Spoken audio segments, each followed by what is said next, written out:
Namaste children, welcome back again to this virtual class.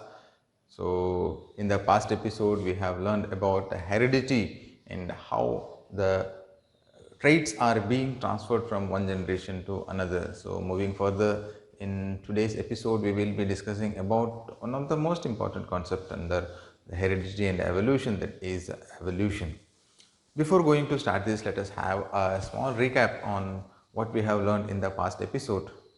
So we have learned in the past episode that how traits are being passed from one generation to another, and in that we have taken pea plant as an example in which different traits, different characteristics have been taken, and how these characteristics are expressed in the second generation and the third generation, and the proportion of the mixing of the traits also we have discussed. We have taken tall and short pea plants and crossbred, and in the first generation it was observed that all the plants what we have obtained was tall plant, although the reproduction was taking place between the tall plant and short plant, and in the first generation we observed all the plants are tall. We did not get any plant which is of the medium size, or a mixing of the traits we did not see in the first generation.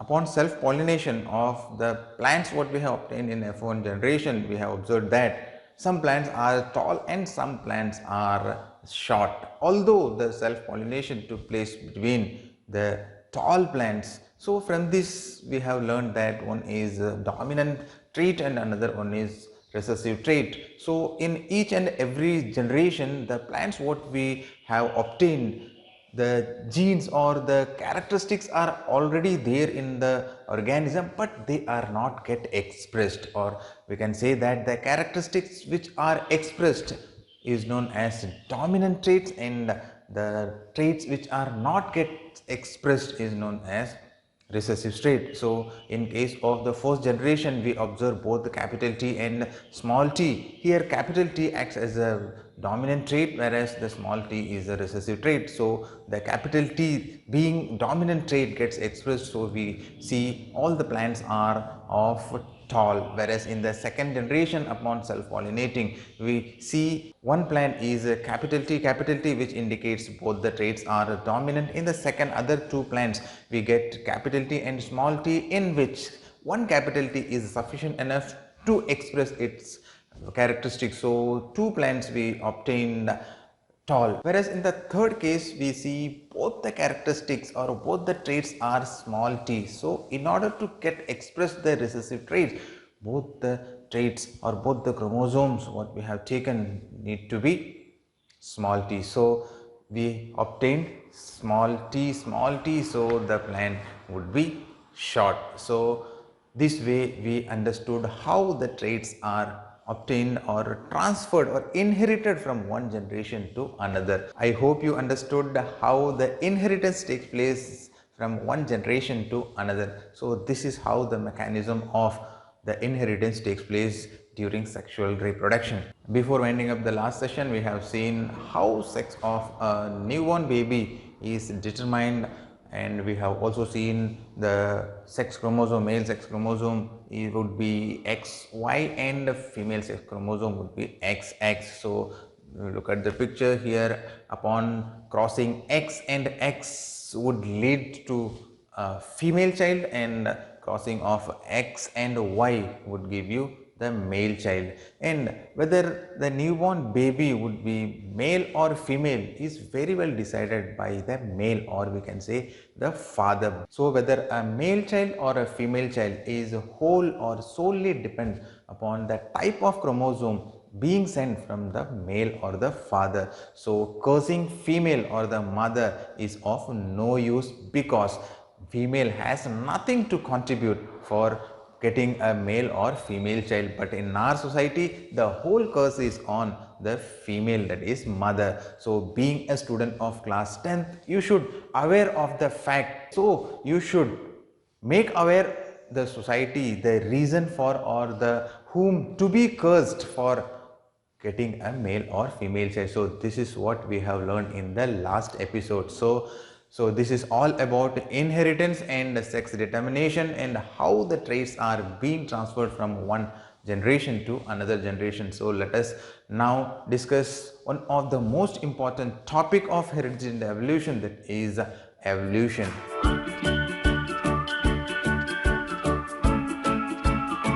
Dear students, we have seen that in sexual reproduction, more and more variations could be expected, whereas in asexual reproduction, only one parent is involved. So DNA copying process takes place from one parent to the child. So less variation we could see, whereas in case of sexual reproduction, two parents are involved. So DNA copying process will take place from male and female, two different organisms.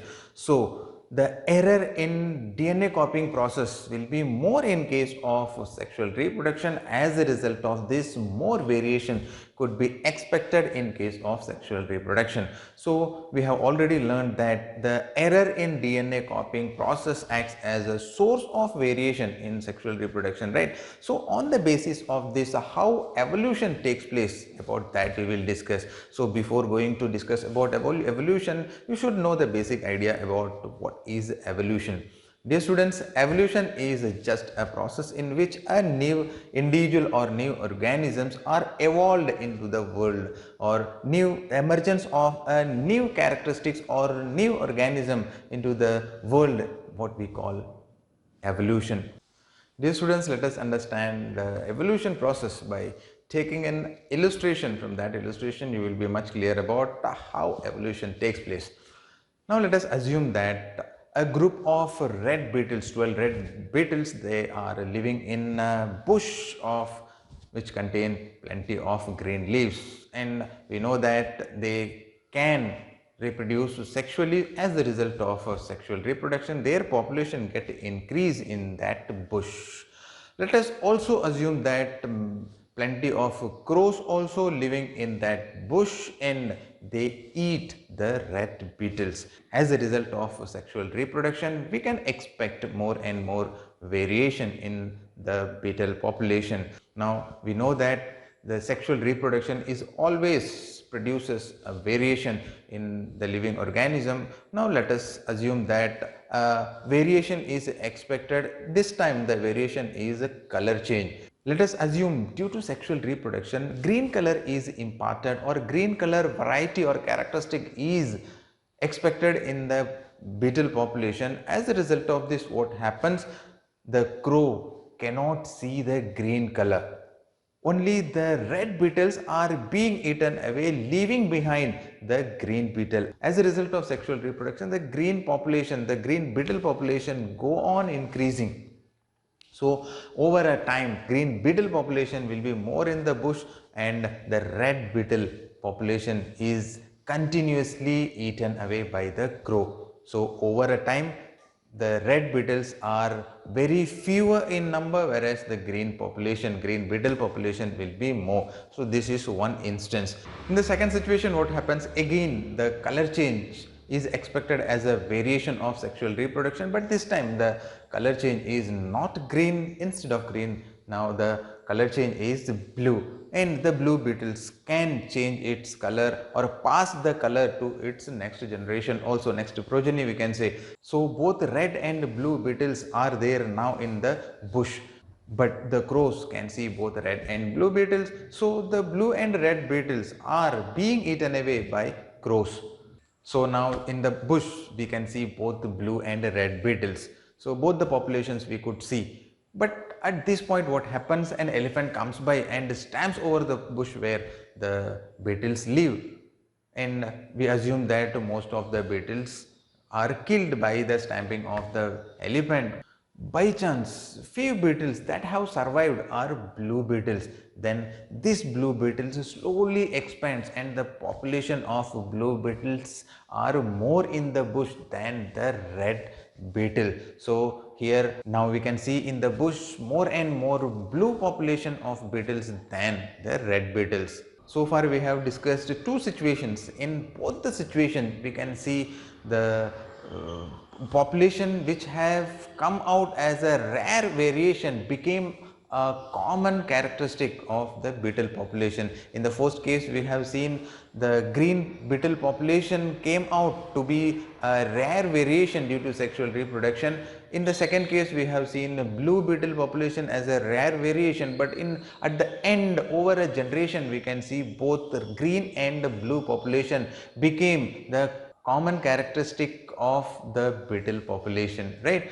There are difference between the two situations what we have discussed so far. In the first situation, the green color as a variation gives a survival advantage for the beetle population. So the common characteristic of the green population gives a survival advantage for the beetle population. So we can say that the green population or green beetle population was selected naturally. So this we call it as a theory of natural selection. This natural selection of green population was affected by the crow. The existence of crows in the bush directed the evolution of green population in the bush. So we can say that the natural selection which gave survival advantage in the green population was because of the crow. So this is what we call it as a theory of natural selection. But in the second situation, the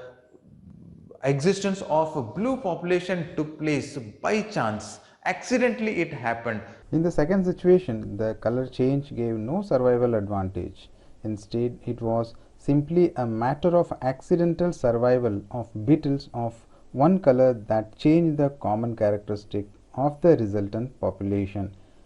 The elephant would not have caused such major havoc in the beetle population if the beetle population had been very large. So, accidents in small populations can change the frequency of some genes in a population even if they give no survival advantage. This is the notion of a genetic drift which provides diversity without any adaptation. So the entire process by which the second situation takes place is called genetic drift. Here the change of the gene takes place, but ultimately it does not give any survival advantage. So the main difference between the natural selection and genetic drift would be, in natural selection there will be survival advantage, whereas in genetic drift there will not be any survival advantage. The evolution of a new individual in the first case would be naturally selected, whereas the evolution of organisms in the second situation would be affected by chance or accidentally, we can say. This is how evolution of organisms take place. Now let us consider the third situation in which a group of 12 beetles are living in a bush.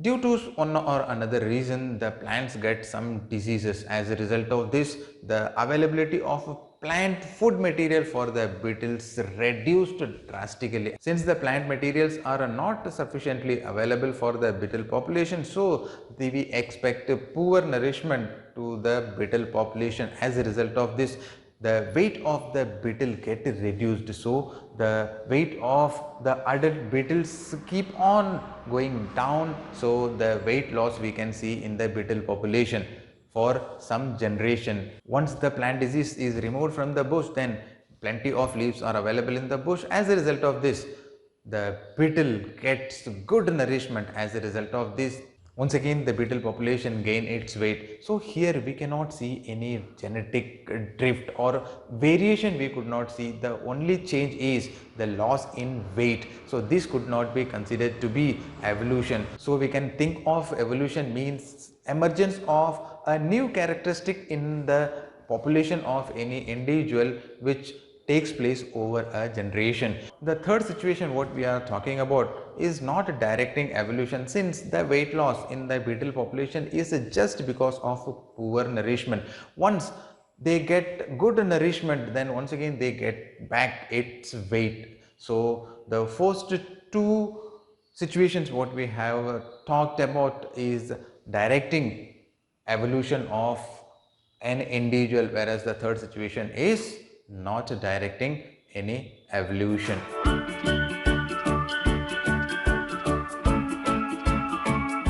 Dear students, you are much familiar with the sexual reproduction. When we talk about sexual reproduction, there are certain terms: male gametes, female gametes, germ cells, all we have learned, right? So the germ cells of sexually reproducing populations are made in a specialized reproductive tissue, and this tissue is responsible for transmitting characteristics or traits from one generation to another generation. Any changes which takes place in the germ cell will be reflected and be transmitted to the next generation, whereas in contrary to germ cells, there are cells in the living organisms, we call it as non-reproductive tissues or non-reproductive cells. Any changes that has been affected in the non-reproductive tissues will not be transmitted or transferred to the next generation. On the basis of this, we can understand what is inherited traits and what is the acquired traits. Acquired traits are those traits which are acquired during the lifetime of an individual. For example, let us take an example. In the previous explanation, we have seen the third situation in which the beetle population lost its weight due to starvation, due to non-availability of proper food, or we can say due to poor nourishment, the weight of the beetle got reduced, right? Once again, when the plant disease was eliminated, once again the beetle population got sufficient food, and as a result of that the beetle population got weight, right? So here the changes, the loss in weight is not affected the DNA of the germ cell. So the changes what has happened was affected the non-reproductive part. So the changes which affected to the non-reproductive part will not change, will not be passed on to the next generation. So these traits, or the loss in weight in the previous explanation, was the acquired trait. So on the basis of this, we can understand that the traits or the characteristics which are obtained or acquired during its lifetime, or the experience which takes place or which happens in its own lifetime, is called acquired traits, and these acquired traits will not be passed on to the next generation. In contrary to acquired traits, there are inherited traits. Inherited traits are those traits which are transmitted from one generation to another.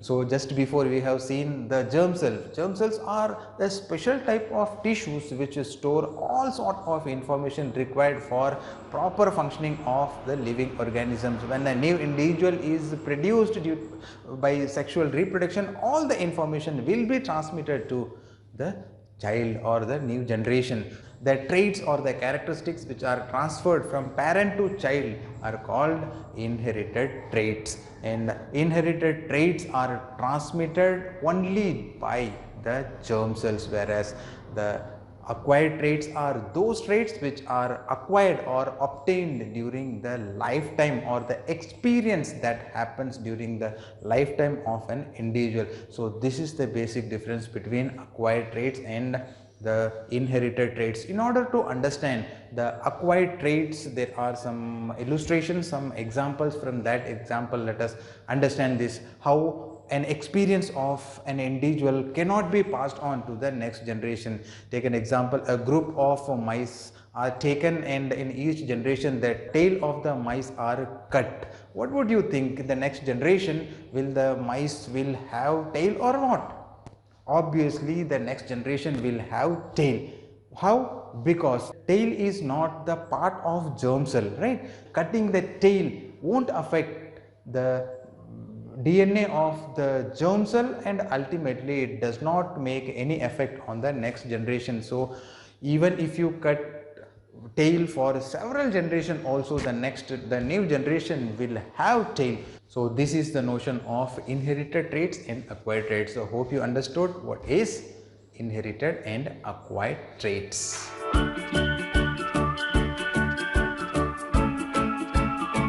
Dear students, previously we have discussed some situations. In one situation, some variations we see as a natural selection. In the second case, we have seen variation has happened, but a genetic drift we have seen, by chance it has been affected, right? So all those things In all those situations, we have seen a variation, an evolution we could see, but all those evolutions are very micro level. Let us first understand what is a species. Species are those organisms which does not undergo reproduction with the other types. Now the red beetles and the blue beetles, what we have seen in the previous section, can be thought of two different species if they do not reproduce themselves. But initially they came out, the blue beetle came out as a variation, right? So they could reproduce with themselves. The red beetle and the blue beetle, what we have discussed earlier, can't be thought of two different species, and both blue and red beetles are of the same species. Let us understand the species first. In the previous section we have talked about in the two situations. In the first situation we have seen red beetles, and as a variation due to sexual reproduction we have seen green beetles, right? So they are just a variation, but they are not two different species. Then what is a species? Species are the one which cannot reproduce with the other kind.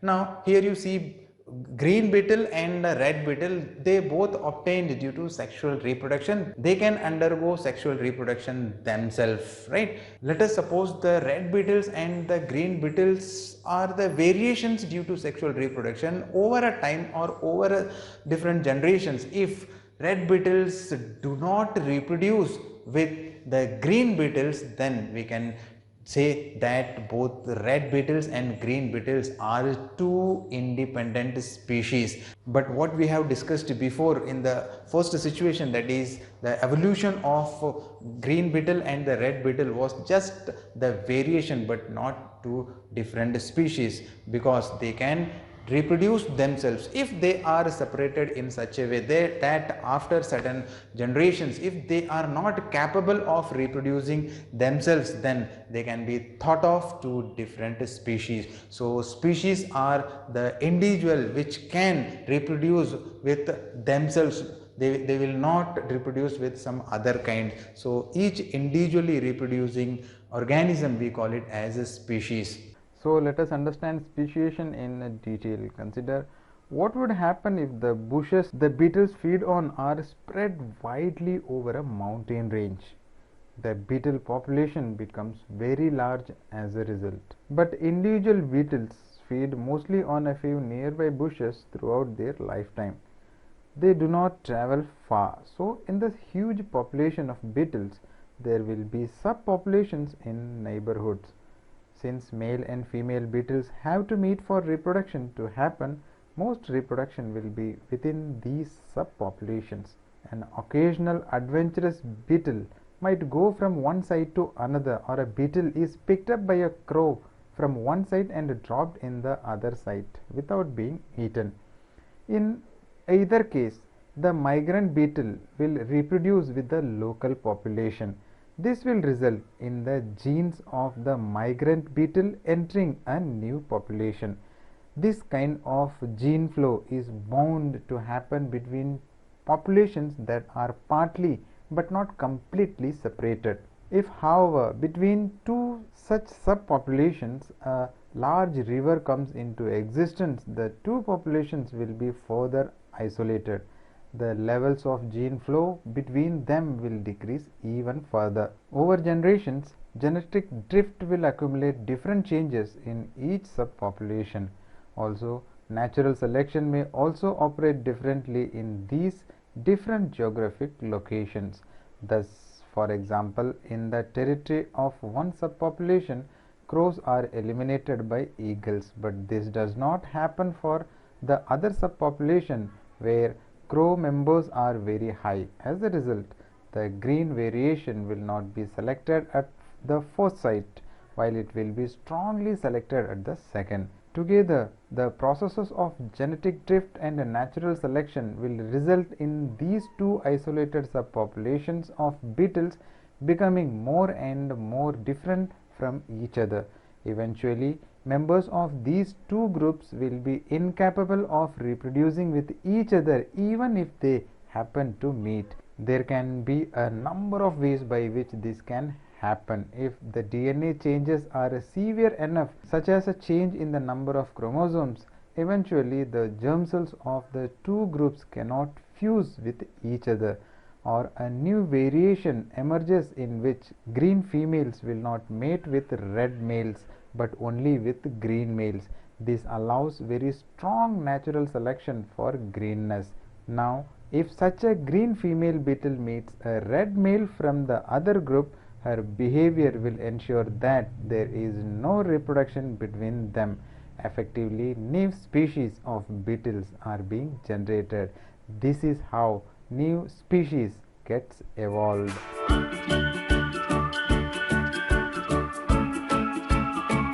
Dear students, now look at the screen. Here you can see this is the four limbs of different organisms. As you can see here, one is the bird and another one is we can say human being. Now you see the pattern of the four limb of a bird and a human, both are same, right? The structure of the forelimb of a human, frog, birds, all are same, whereas if you see the functions, in case of a bird, they are used for flight, whereas for human beings, it is for another purpose. And likewise, if you see for a lizard, it is different, for frog, it is different. Although they have same structures, but they perform different function. Such a type of organs which have same structures but have different functions are called homologous organs. Contrary to this, we have to see another type of organs, that is analogous organs. Analogous organs, let us see the picture here, the bat and the bird. If you see the structures, they are totally different structures, but if you see the function of these organs, they are same. So the organs which are different in structures but perform the same function is called analogous organs, right? Both homologous and analogous organs are very much useful in tracing evolutionary relationships. So knowing about the homologous organs and analogous organs are very important. What is, children?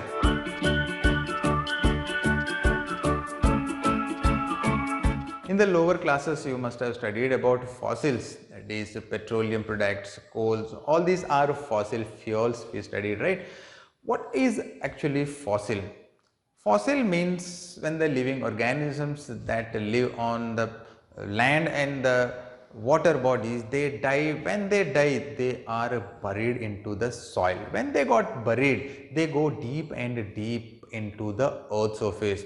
Most of the living organisms, they die, are decomposed by microorganisms, but some of the living organisms are not decomposed by microorganisms. They got trapped between the rocks, they got trapped between the hot mud, and they leave its print, and these are called fossils, and they remain for millions and millions of years, and this gives evidence for the existence of living organisms past. For example, existence of dinosaurs was identified by means of fossils. So dear students, let me come to the end of this session. So on the basis of today's learning, let me give you some easy home assignments which you can practice at home. Here is your home assignment.